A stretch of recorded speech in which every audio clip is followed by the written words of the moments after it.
All right, welcome to topic 2, and congratulations, you survived the first week. Now you have an idea of the reading load and kind of the flow of things, so you can adjust your own schedule as you need.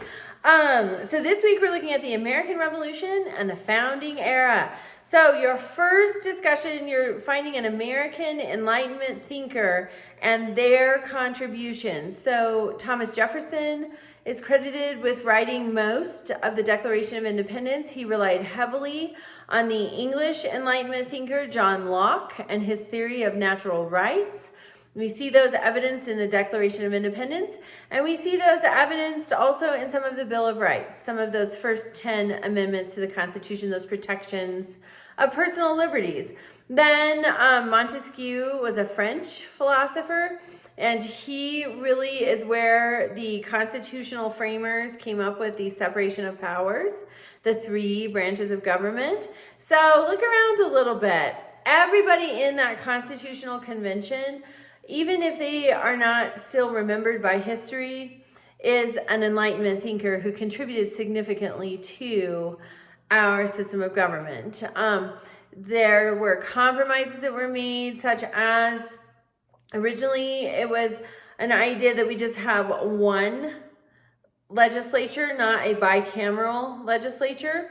And so there's so many great thinkers that go into framing our system of government. If you can't come up with one, please reach out to me. Again, I encourage you to do the reading that pertains to that first discussion, to do it first, so that you go into the first discussion armed with the knowledge you need to be successful.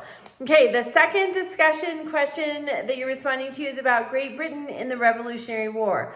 Why did they lose? Number 1, there was no technology. So how do you have a war going on a whole ocean away? That is difficult. The logistics alone will kill you. So, and if you need orders from headquarters or anything like that, you're the communication delay.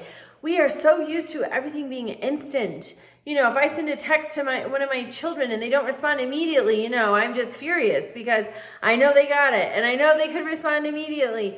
Imagine fighting a war and you need communication that has to be written out longhand and then sent by ocean.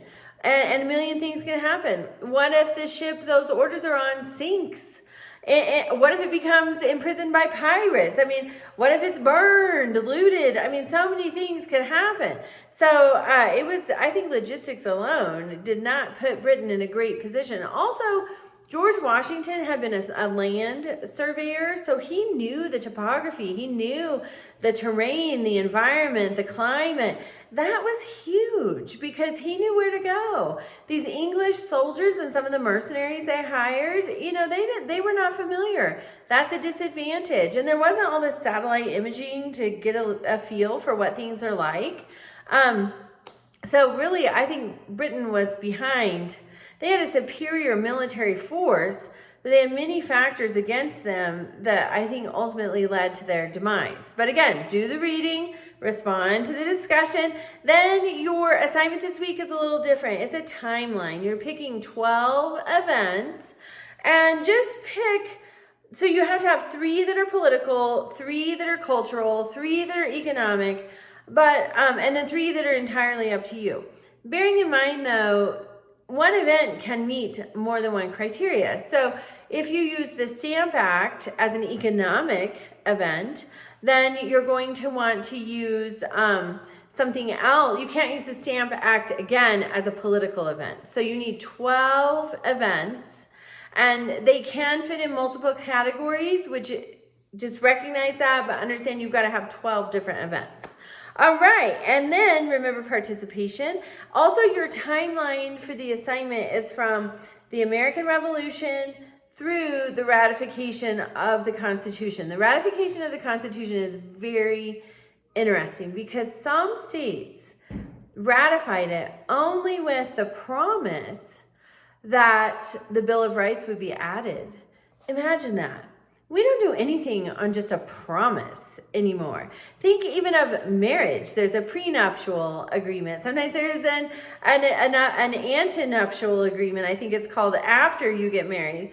You know, imagine buying real estate. Imagine everything that we do, a handshake. When you go to work for somebody, you're going to sign a contract. It's not just, yes, I will be there. No, you're signing a contract.